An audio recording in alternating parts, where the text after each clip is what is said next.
was having heart palpitations, I was hallucinating. I thought I was going to die that day. And when I woke up the next morning, that's when I thought, this is the day you have to tell the truth. Chris Kirkland. And the former England goalkeeper, Chris Kirkland. I think today it's going to take something special to beat Chris Kirkland. Behind the scenes, Chris has been going through a really private battle. I was in the corner of the bedroom. I was shivering, I was sweating, I was sick, I couldn't eat anything. I couldn't think straight, I couldn't sleep properly. And this was every single day. I was well addicted to the painkillers and they were taking control of the way I was feeling. I just didn't want to do anything, didn't want to socialise, didn't want to play football, didn't want to do anything. It'd be better off if I'm not here. I'm addicted to painkillers, I need help, I'm depressed. The amount I was taking would have killed me eventually. Any type of addicts become very clever at lying to the people closest to them. I used to hide it next to the bed. I used to put it under my pillow so I could take it first thing in the morning. I used to hide them in the car under my seat because I was that desperate for the amount I was taking. Doctors weren't enough, so I was trying to get them from other places. These websites are still available. So you could Google it now and say buy tramadol online and you'll be able to do it. And you don't know what you're getting. And you think, right, I'll stop Monday. And the amount of times I must have said to myself, right, this is the last day today. And then you'll stop maybe for a day and then the withdrawals will hit and you're thinking, wow, I need to go back on a minute. I knew what I was doing was going to lead to me ended up being dead. But thankfully I was able to break that, but only when I spoke out and told people the truth and got that support. I've got a great routine now with the LFC Foundation, got my own goalie academy with my daughter. Oh man, I wish I was still playing now. I love structure and routine because for a footballer, that is it for your whole career. And when that's taken away from you, it's so difficult. What do you think? What's the first step? Just lean on someone, tell somebody, whoever is listening, just don't be scared.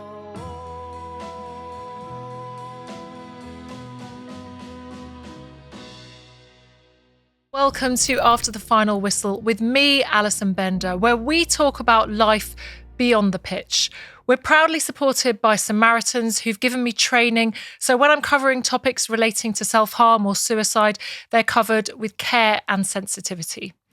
Well, today I'm delighted to say we're joined by Chris Kirkland, who, of course, is a former goalkeeper for so many clubs, but notably Liverpool and England. But behind the scenes, Chris has been going through a really private battle, and thankfully for us, he has spoken about it so openly in his new book, Keeping It Quiet. Chris, thank you so much for writing this book and for being here with me today. Thank you for having us. I'm going to go into it all in a moment, but first of all, I have to start by asking, like, genuinely, right now, how are you? Do you know what? It's a brilliant question. A lot of people ask me that now because of obviously the book's come out and people know now my story. It's been out there for a while. But do you know what? I don't like saying I'm good because everyone always says that I'm okay. Do you know what? I'm in a real steady place, and I keep saying I'm a 7 out of 10, and if I can stay that way for forever, I will certainly take that from where I am. But yeah, I'm in a real steady place, got a real good routine, which is, as you know in the book, is really key to me. Got some amazing people around us. Still have crap days, like we all do, where you think, can't be bothered today. Yeah. But I know those days will pass, and instead of reaching for tablets or trying to make them feelings go away in the wrong ways, I do it in the right ways now, and yeah, in a real steady place and loving what I do with a lot of different things I'm doing at the minute. That's so important, isn't it? And we should also congratulate you, 3.5 years, almost 4 years. 4 years in April, yeah. April the 18th, yeah. 4 years. I know, yeah. It's yeah. I mean, it's got to be honest, it's gone quick. The first probably 6 months a year were really tough.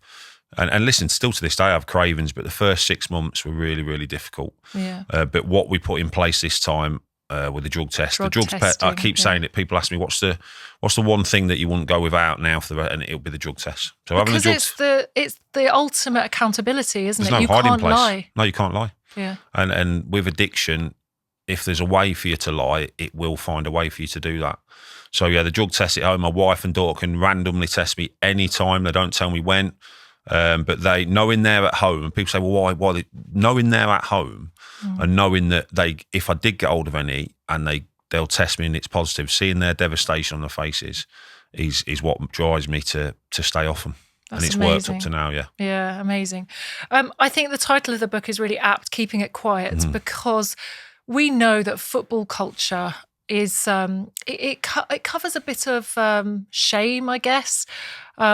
Anything that you might want to talk about openly, I feel that football stops you from doing that. Do you think it makes you extra vulnerable as a footballer? I think if you let it, definitely, and with obviously anxiety, depression, and particularly addiction, addiction in any walk, as soon as you mention addiction, people go, it's that word, isn't it? But we were talking before about Emil and what he said, and I'm the same. My biggest regret is not talking to the football club. Yeah. When I was at Sheffield Wednesday, he's not going, because I knew it, and they've said to me since, why didn't you come and tell us? We'd have helped you, we'd have got you through it. But you just don't. You keep it to yourself. You think you'll snap out of it. You think next week will be different, but then it's not. It's another week on, particularly with addiction, you're another week into addiction. So once you get into that, once you get into that and that way of thinking, it's almost impossible to break it unless you reach out for help. And like I said, it took me 10 years. The title of the book says it all.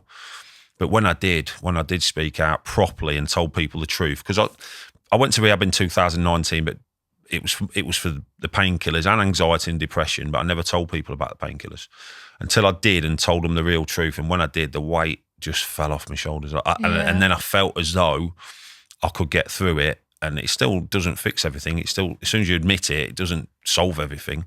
Then you've got to put things in place and have that support around you, which luckily I've had to get better. But yeah, in football, I know players that won't speak out. Of course, because they're playing right now. And I also think, do you think that once someone's actually in it, it's very, very difficult to speak out? Maybe it's easier after the event. Because they'll be worrying, what the club will think. Listen, we live in a world now where there's some horrible people in it. In social media, there's just some people that are just evil and horrible people, and no matter what the situation is, they'll criticise and they'll attack people when they're at the lowest. And that's a big thing. I know footballers won't, because they're on appearance bonuses. If they don't play, they don't get paid. They're not able to pay the mortgages. Not Premier League maybe, but League One, League Two. So there's a lot of reasons why. I think it is getting slightly better. I think in general as well, outside of football, it's getting slightly better in the public domain with mental health and addiction. There's a lot of things. You turn the TV on, you're doing an amazing thing with this. Hopefully. It is. It's things like this that need to be out there every single day to give people hope that, well, actually, I feel that way, or I know someone that's going through that.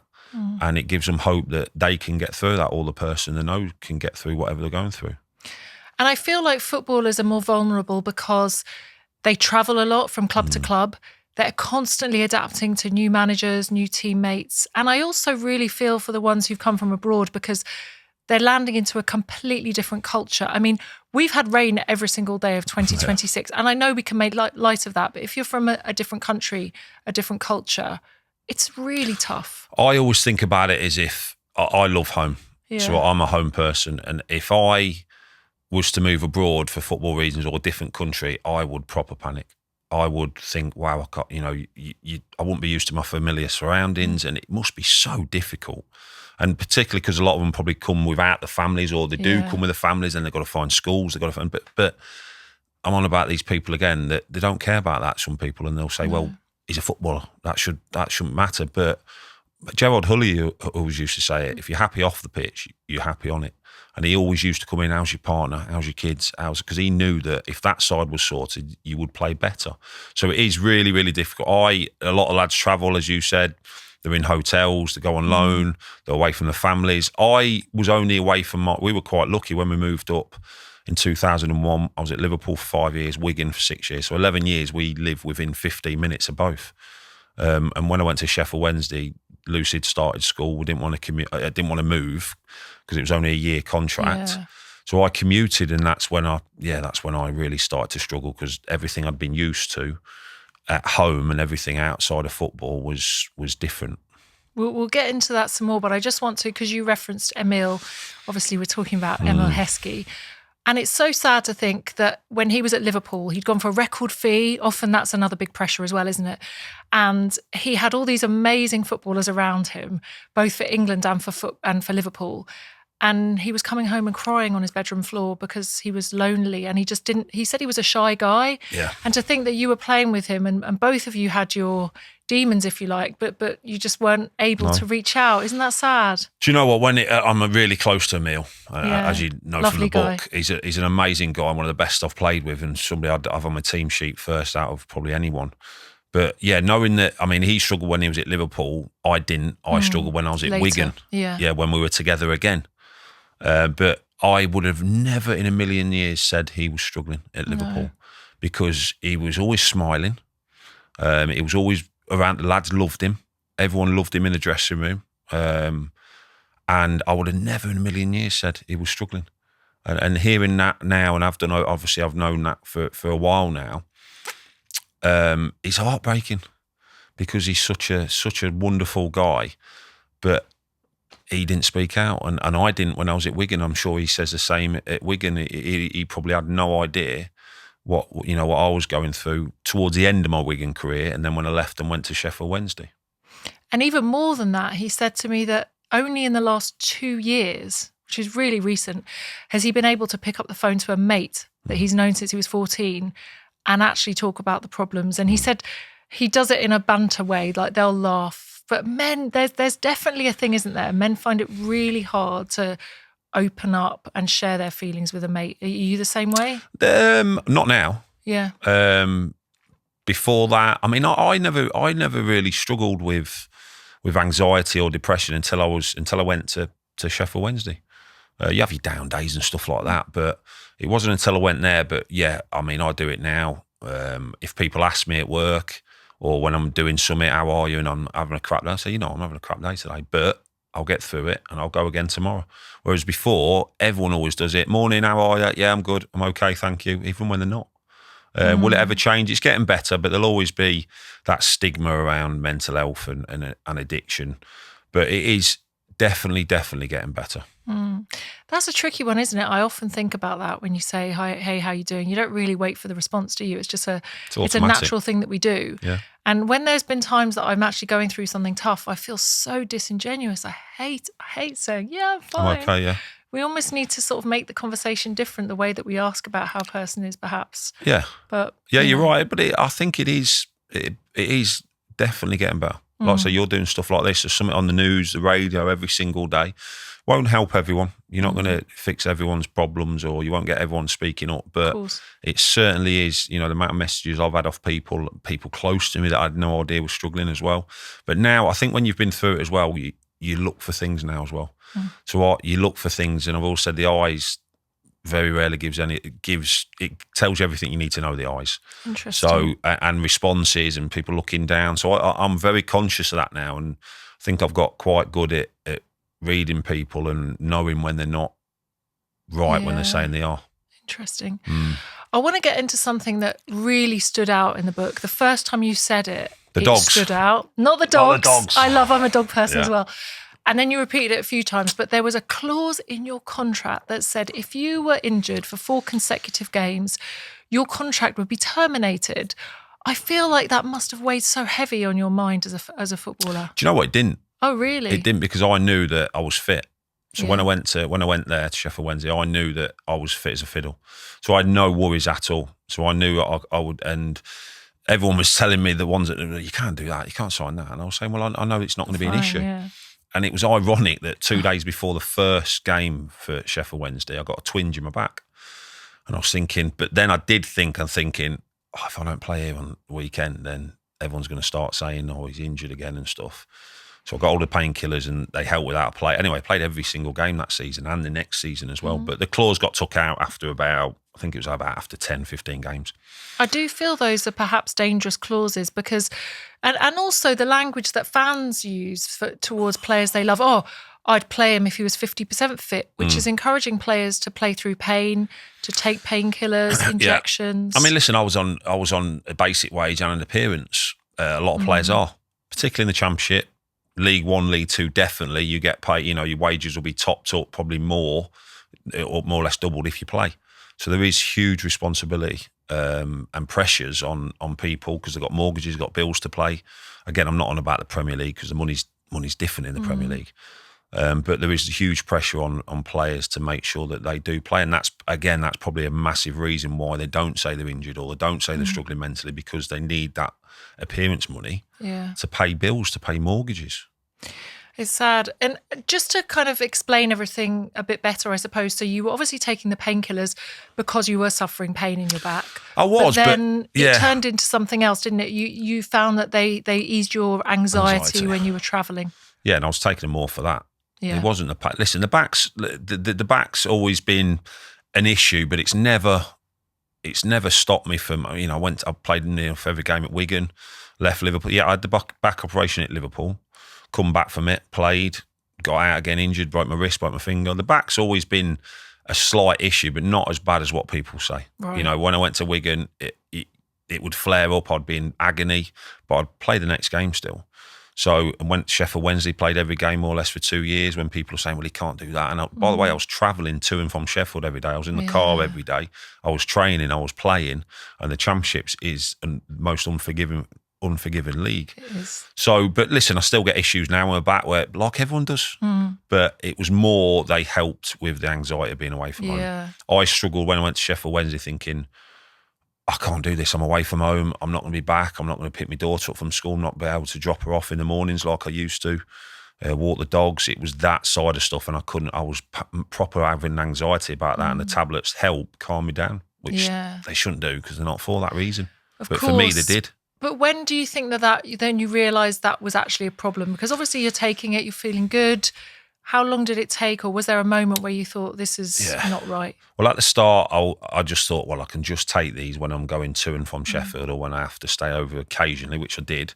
But then, at the start, I've always said they made me feel great. They did. Yeah. They took the anxiety away. I didn't worry. I could be away from home and not be anxious. And we know when you find something that makes you feel that way, even though you know it's wrong, and I knew it was wrong, but you do. So it was after about 3-4 months I knew that I was addicted, or I was relying on them, because I remember training once and I not took any in the morning, and I thought, wow, I'm blowing here. Like I'm really blowing, thinking this is really harder than normal. And I was thinking, it can't be, because I've not took tablets this morning. But then also they were the first thing I thought about in the morning and the last thing I thought about at night. And I think when you get to that stage, that's when you know that you're reliant on them. And it was after about 4 months. And addicts, any type of addicts, become very clever at lying and to the people closest to them. And that must be really hard, knowing that you're lying to your wife and later on to your daughter. I think it's more when at the time, no. Let's say that. At the time, you know you're doing wrong. You do know you're doing what's wrong, but you're that selfish, and the addiction's that selfish. It tells you that it's okay, if that makes sense, even though you know it's not. It's not until you come out of it, like the last 4 years since I've had nothing at all, no antidepressants, no tramadol, nothing at all. The only thing I can take now is like paracetamol occasionally if I need it. It's when you come out, you're thinking, wow, some of the stuff I used to do. I used to hide it next to the bed. I used to put it under my pillow so I could take it first thing in the morning. I used to hide them in the car. I cut a bit out in the carpet in my car under my seat and sneaked them under there, hid loads in there because I was always in my car. Like I was in my car more than I was at home because I was travelling to and from. So you hide them all around the house. You hide them in drawers. I hid them in where the spare tyre is in the boot. So because I knew I knew I'd be in my car at some point during the day. So I knew they were always there and I could always get to them at some point. But obviously, you couldn't get them prescribed by the club anymore, so you were basically going illegally online. Yeah, so I used to go out. So I used to go out to the car and like 8 o'clock in the morning to try and get some more off the doctors. I was getting them illegally and off the doctors. But when I was trying to get them off the doctors, I'd tell Leona that I was doing a phone interview for Sport for Summit, and I'd go out and ring it 8 o'clock on the dot, as you have to do to get, well, back then you did, to get a doctor's appointment. Say I needed tablets, get on them, and then go back in, and Leona say, "How was the interview?" I say, "Yeah, it was fine." Yeah, so you just completely lie. Then I was getting them off the internet, and the ones off the internet, that is when you are in a real bad place because they're not what they say. I mean, really? That's what actually stopped me in April 17th, 2022. So I got some off the internet from India. And they weren't tramadol. They just, I was having heart palpitations. I was hallucinating. I thought I was going to die that day. And then it was when I woke up the next morning, that's when I thought, right, this is the day you have to tell the truth. And that's when I did. So it was those tablets, in a strange way, that I should thank it, because they were, I nearly didn't make it through that night. And there was a few occasions like that as well. But off the internet, you just Google it and people say, well, they're not elite, but these websites are still available. So you could Google it now and say, buy tramadol online, and you'll be able to do it. And you don't know what you're getting. But it's illegal. So how are the government allowing these websites to still be up and running? Are they getting money for it? They're probably, I don't know what's happening, but you shouldn't be able to do it. But when you're an addict, you do anything you can to get on. Anything you can. I remember going into, I think I spoke about this in the book, the dressing room. The dressing room. Yeah. So I was on the bench. It was the third season. I think it was Derby we were playing at the champ, and I went into their dressing room, and because football clubs have bags, first aid bags, where they got pills in, and I took some of their pills out because I was, that desperate for them, trying to get them anywhere. By the amount I was taking, doctors weren't enough. I was using too many, internet, so I was trying to get them from other places. Yeah. Yeah, and I guess your tolerance goes up. I was reading Matthew Perry's book. I don't know if you've read it. It's excellent. I've read it, yeah. And he was making appointments to view houses and raiding the bathroom cabinets because you get desperate. You do, yeah. And, nothing is too much, right? No, it's not. I've read that book as well, and it hit home so many things with him, and obviously tragically, lost his life through addiction as well. But you know what? You know what you're doing is wrong as well. That's the biggest thing. You know what you're doing is wrong. And you're thinking, wow, this is just so wrong. What am I doing? I've got to stop. But you just can't. And that must be really hard. You must beat yourself up every day. You do. And you think, right, I'll stop Monday. And the amount of times I must have said to myself, right, this is the last day today. And then you'll stop maybe for a day, and then the withdrawals will hit, and you're thinking, wow, I need to go back on them here. But I knew what I was doing was going to lead to either me ended up being dead or addicted to pills like I was forever.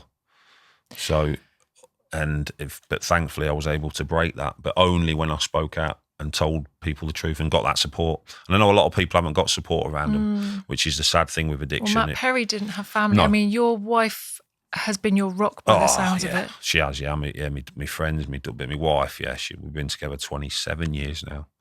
21 this summer, married. Yeah, without her, because listen, a lot of people would have walked away. I was never violent or anything, but I was a different husband. I was there, but I was existing. I wasn't living, and that's what the addiction does. But yeah, listen, thankfully she, when I told her the extent, she says, right, you have to do what I'm telling you to do now, and what the specialists tell you have to do. Was she the first person you told? No, so I rang. So when I went to rehab, she was. The second time because I was thinking I can't tell her again. I can't tell her I've gone back on them again. So this was 2022. After going on and back on again during COVID, I rang my best mate, and he just said, "Have you told Leona yet?" And I went, "No, not yet." He says, "You need to tell Leona." He says, "We're all here for you." So it was my best mate, Nick Egley.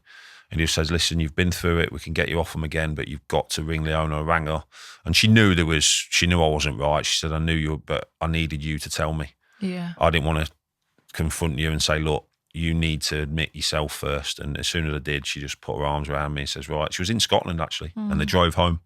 So they were up in Scotland, and they drove home about 10 minutes later. They packed up and come home, and then we put things in place. And thankfully, as I said, it's been 4 years now, coming up in April now. Before we continue with the conversation, I just wanted to speak to you a bit about why this podcast is so important to me. I've tried to create a safe space where footballers can talk about their real thoughts and feelings and isolation as well. So for me, it was really important to find a partner that shared the same values.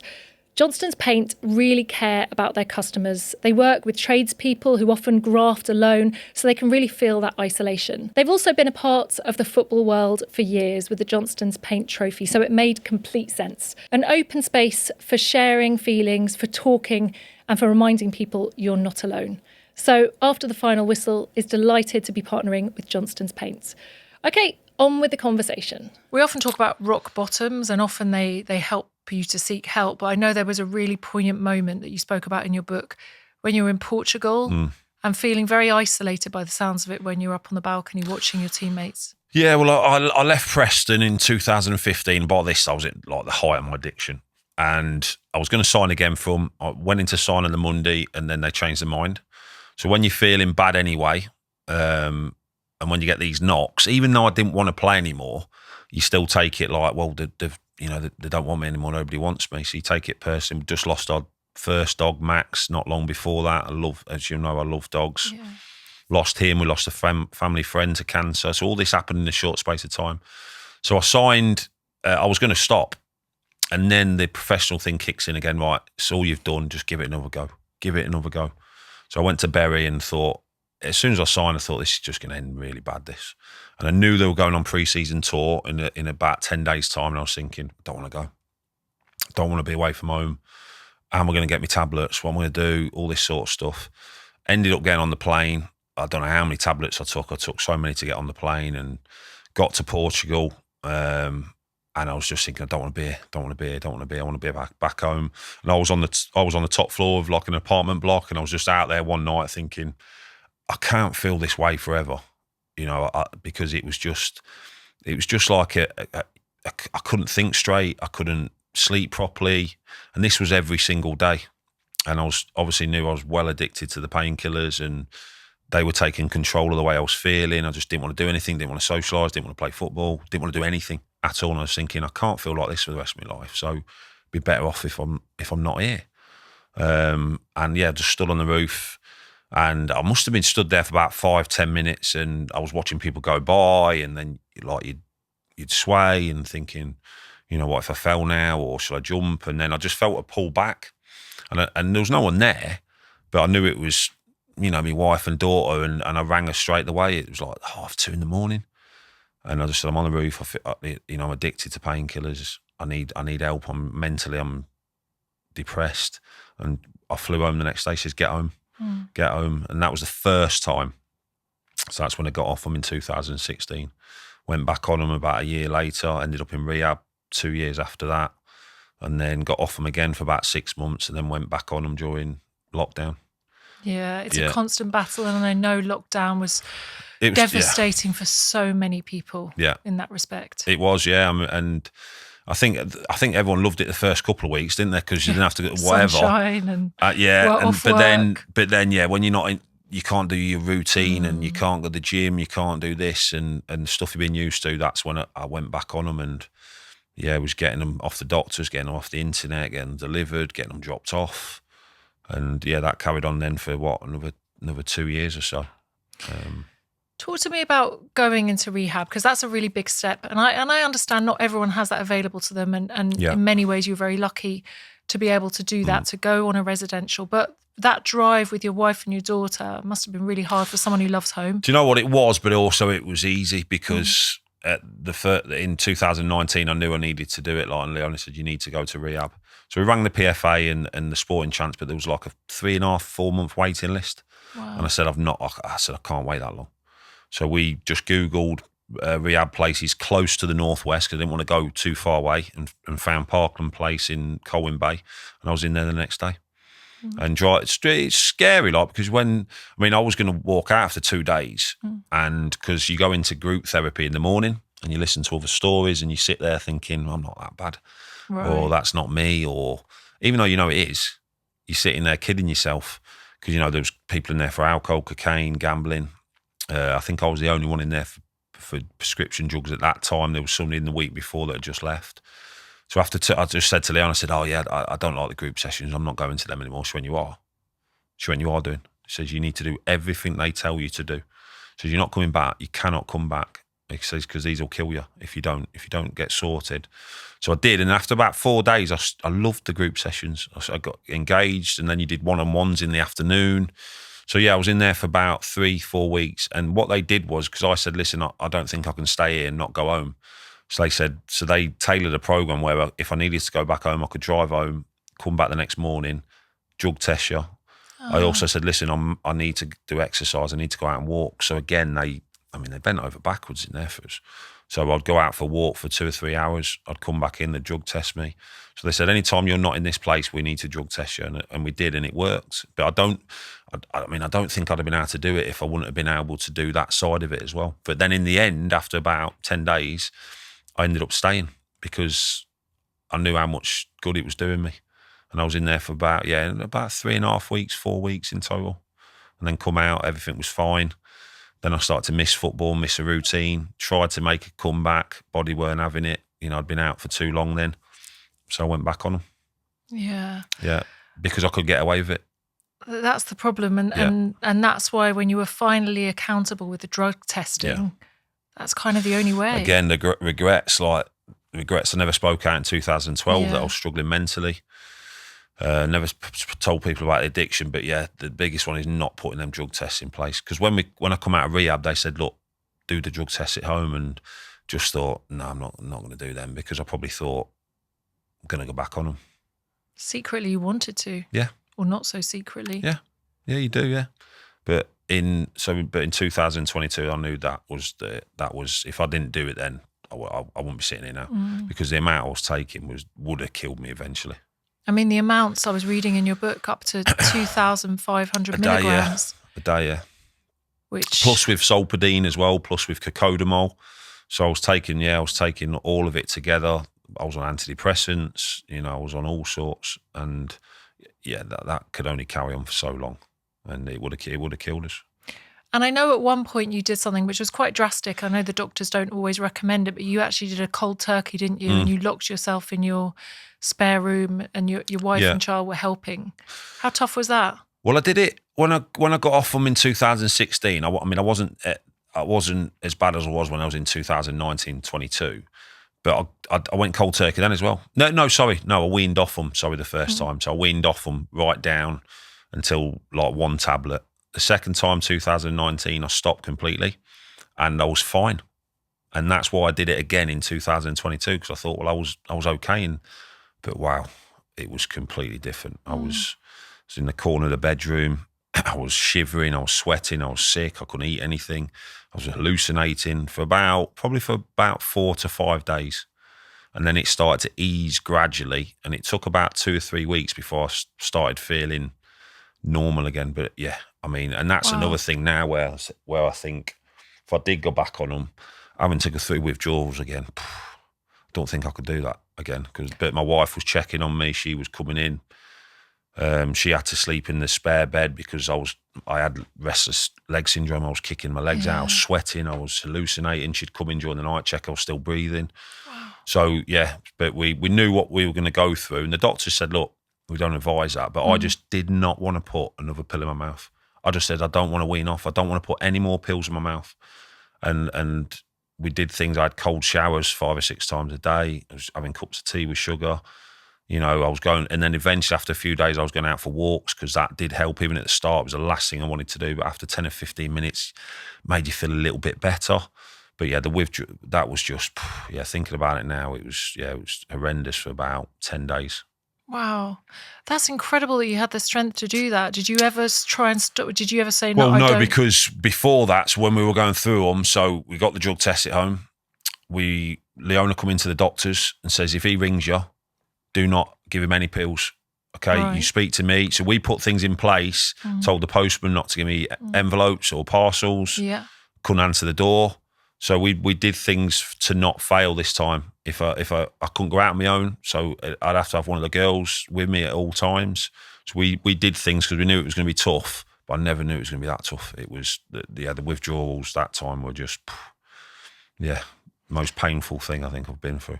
I know sometimes it's really hard because of the way society talks about things, but when you first told your wife, you spoke to her about being depressed and having anxiety, but it was an extra step, perhaps a step too far, to tell her that you were addicted to the painkillers.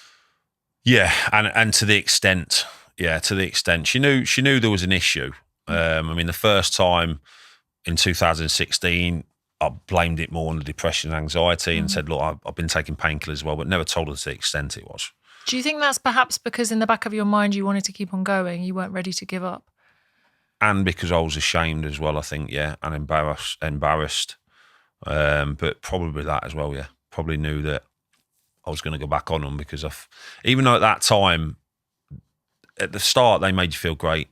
But after about 6 months, they're not good. They just change you mentally. They don't do what they say. You're not using them for the right reasons. But then you're addicted, and you need to feed the addiction. But I mean, she always says that. Why don't you just tell me? But you just don't, do you? Particularly me. You just don't do it, and it was for many reasons. I think, one because I didn't want to, one because I was ashamed, and you're a professional footballer. Yeah, that's extra. That's hard. And you're the man of the house as well. Yeah, and you think and you think it's my responsibility to, and that's the way I'm not saying that's the right way to think or anything like that before people have a go at me for saying that, but I've always thought that the girls, I want to look after them, and I want to be a dad, I want to be a husband, and the best I can be, and I think it's that pride as well, thinking, well, I can't lean on them, it's me that's meant to be looking after them, sort of thing. And I never did, and it wasn't until 2019 when I did, and then obviously 2022. But I wasn't scared about telling. I was just more that I just thought the devastation on her face, and how upset she'd be, not at me as well, but because of the situation I'd got myself into again. But she was just, that's why I married her, because she was just. Yeah. I think I've always said it. She was the best thing that could have ever happened to me when I was 18. We've been together ever since, and always will be. 100%. I want to turn this into a positive, because there are so many positive things. So obviously you wrote your book, Keeping It Quiet. You chose a wonderful journalist to help you, Henry Winter, write an article in the Times. Yeah. And why did you choose Henry? So when I first come out, I rang him and said, look, I want this to come out, not for pats on the back, I just want it to be out there, because I need to, I want to beat this, and I want people to know, for that reason, because I didn't want any hiding place, and also I knew it would probably get other people to come forward, not just in sport, but in the public as well. And he was incredible. I bet he was. Yeah, we've known each other for years, not particularly close, but whenever we see each other, it's like, he's just somebody that makes you feel comfortable, makes you feel relaxed. So he did the article, and then I've been asked a couple of times to do the book.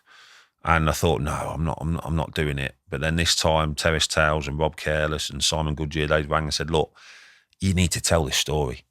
And I was in a much better place. So it was last April, they approached us. So obviously 3 years I'd been off them. And I sat down and thought, right, if it was just about the football, I probably wouldn't, because, listen, my career was good, decent, but nowhere near to the extent. And there's loads of autobiographies out there with much better players. But with everything else, I sat down, and as soon as I went home to the girls and said, look, somebody wants to do a book, they said, yeah, do it. Yeah. Do it. And I said, well, very cathartic as well, isn't it? Yeah, they want to speak to you. Yeah, great. And also it is for that reason. It's a constant reminder and of what not to go back to. Yeah. It's always there now. So it's a constant. It's accountability for you, It is, isn't yeah. It's a constant reminder. And then the fact that it will help a lot of people as well. And you don't do it for pats on the back for that, but it will be. But yeah, did it for a multitude of reasons, but it's always there. Yeah. And it's as I say, it's always in the back of my head now.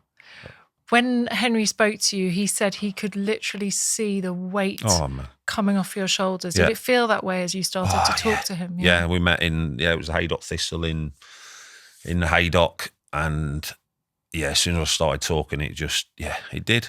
And it still does to this day, and people, doing things like this are constant reminders and fuel to not go back that way again. And I think you need it, that if you try and forget about things, whether I ever would just be able to, forget that I was ever addicted to pain, because I don't think that's going to be possible. I think I'll always know that I was, and always be very conscious that it could go back that way again without things we've put in place now. Yeah, it becomes part of your story, I suppose. Yeah. So the media can take things in so many different ways, and it must have been scary. You don't know the kind of backlash that you're going to get, but how was it received in the media and the news? Well, that's again why I wanted to use Henry, because he's, for me, the most respected person out there within the media. So that's why I wanted to use him as well. But the reception from everyone's been great. I don't think I've had any negative comments or negative comebacks that I've listened to anyway. In the street, people have been coming up saying they've seen the story. I know someone, or I've been addicted to that. It's give them a little bit of hope that they can beat it as well. But I wasn't scared. I checked with the girls about that, and they said, listen, you'll always get idiots, and you'll always get people that are saying you're doing it for this reason or that reason, or you're lying or whatever. But we know that now this is the time to do it right, and we know that you're in a decent place now, and you need to be for all of us, for the family, for everyone, and to move forward. So it was, but yeah, as you say, it was a big relief. I just remember sitting there thinking, why didn't I do this before? Again, and people it's regrets. People say you should never have regrets. Impossible. Everyone's got regrets. Of course. And sitting here now, that's the thing that gets me sometimes and upsets me. Just, why didn't I speak out before? Knowing how it would have been, but you just don't. You just don't do it. All those years that it gripped you, and you speak about being down a rabbit hole. Yeah. I'm sure there's a lot of people listening to this right now who are in that place. Yeah. What do you think? What's the first step? The first step, I think you know, particularly with addiction, but you're in a bad place, and accept that. And it is, people say, what's the two best things you can do? Exercise and talk. And it is. Just lean on someone, tell somebody, tell them whatever it is. Don't be embarrassed, don't be scared, particularly if it's around addiction. And if you tell the right person, they'll help you. And as soon as you do, it's a massive way. It doesn't just automatically fix everything. Then it's about putting things in place to get better. But yeah, whoever is listening, just don't be scared.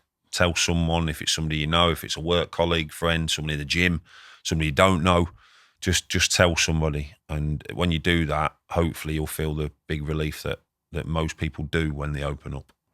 That's why we're really lucky on After the Final Whistle. So we got the support of Samaritans. They gave me some training. And I think some people find it really hard to speak to someone they know. And I love the fact that Samaritans have got someone on the phone 24/7, often at night is the worst. I know you said when you were up at night. The number, I should say, is 116123. And they're there to listen without judgment. You don't have to be suicidal. You don't have to be depressed. You just might need someone to talk to. And I think just having that conversation can just bring you on to the next moment. There's many right? times, I never rang the Samaritans, but there's many times that I thought I should, but never did. But I know people now, friends that have rang the Samaritans and said how much it's helped them as well. But like you said, there's people on the phone. I think that helps me as well. When you go to rehab and you talk to someone like the counsellor or that you've never met before, I think it helps. Yeah, they're good. The counsellors. They've just got away, and because it's not somebody you know, and whether you think that somebody that you know is going to judge you or they're going to think, oh, I didn't know that about them or whatever. But when it's somebody completely impartial and neutral, it's easier to talk to in a way. And then they help you then to tell your friends and your family. And that's what they encourage in rehab. So the girls come down when I was in rehab and we all spoke together. They spoke separately. I spoke separately. But that's what they encouraged about at the start. Yeah, doing it with someone that you didn't know was what helped me get back on the straight and narrow. Yeah. I think as a professional footballer as well, there are so many pressures. And one of the pressures that I think, and it's something you've talked about in your book, is going from manager to manager, and everyone wants you to do something differently. So I know with Rafa Benitez, he watched a goalkeeping session. He wanted you to punch the ball. He took me for that session. Right. Yeah, he tried. Yeah, it was. I mean, when you're young though, I was 22, 23 when he come in. You sort of like, even though you just get on with it, and but I knew that it wasn't what I wanted to do. So there is, but when I went to, that's why when I left there, I knew I needed to go to somewhere and a coach that knew what I was about, and I did. I went to Wigan.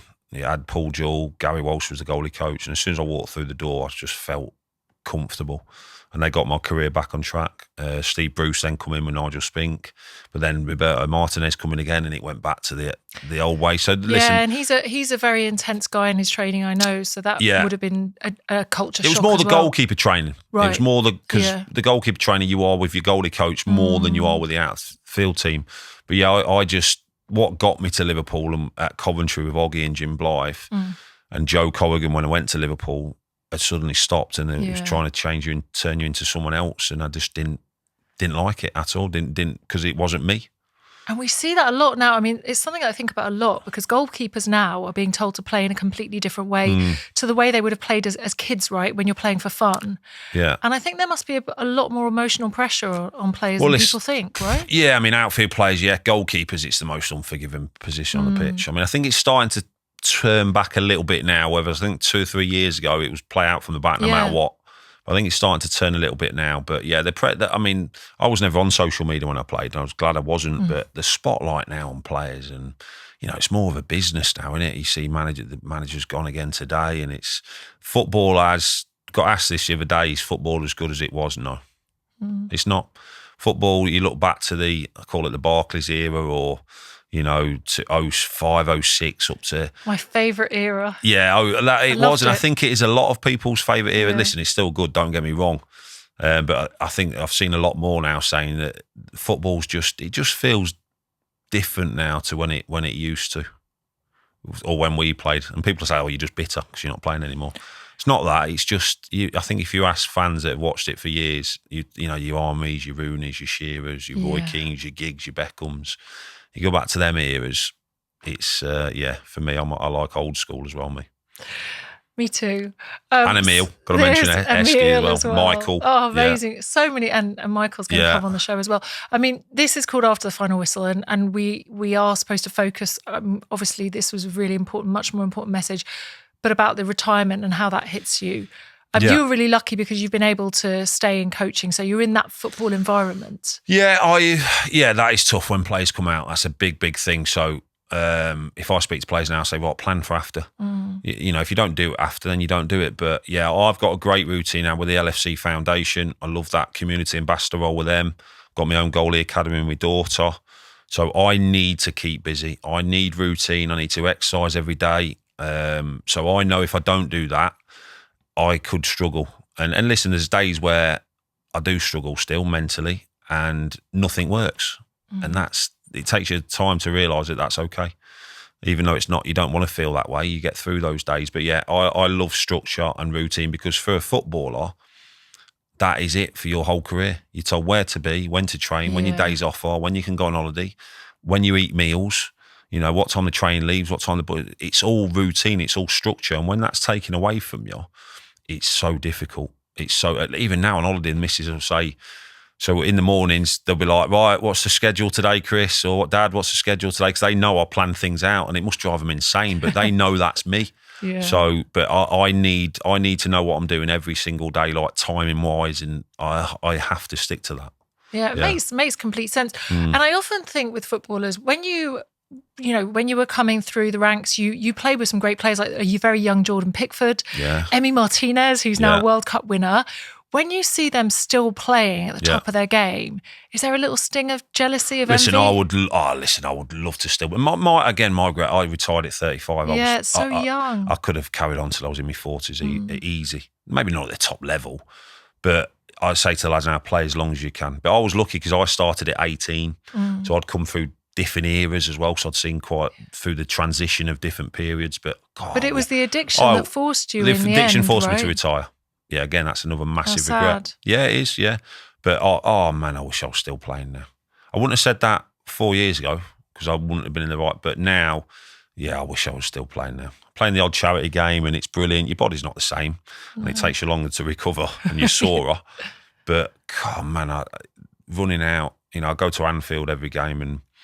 You never walk alone, and just running out. I went back to Wigan, went back to Coventry at the weekend where it all started, and you think, God, I'd love to be out there again. Yeah, for everything. But it's that those times are gone now. It's about what I do now to keep healthy, to keep off the prescription pills, to keep off antidepressants, and what I do now to try and help the family and help other people.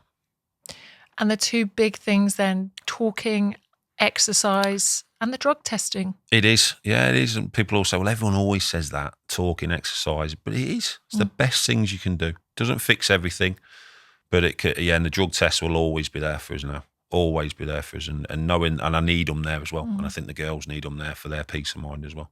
Listen, the best of luck, because it's hard. It's always going to be hard. But I'm really proud of you, if I'm allowed to say that. Thank you very much, and thanks for having us on, and thanks for highlighting what you're doing as well. because it will help a lot of players, but also, you know, fans and people and everyday Joe Blogs that are on the street. So what you're doing will help them as well. So well done. Thank you so much, Chris. And don't forget, I'm just going to reiterate again, Samaritans are there. I hope that I've handled this with the care and the sensitivity that they've trained me for. They're there to listen. The number is 116123, day and night, to listen without judgment. This is After the Final Whistle, where we talk about everything that goes on off the pitch. I love talking about football, but this is a football-free zone. But of course, footballers are very much defined by the years that they played. If you enjoyed this, make sure you like and subscribe, and please share. If you've got any players that you'd like to hear from, let me know as well, because I've got a big network, and let's hope that we can get them on. Until next time, take care of yourself, and we'll see you very soon on After the Final Whistle. After the Final Whistle, in partnership with Johnston's Paint, because when the final whistle blows, that's when the real game begins.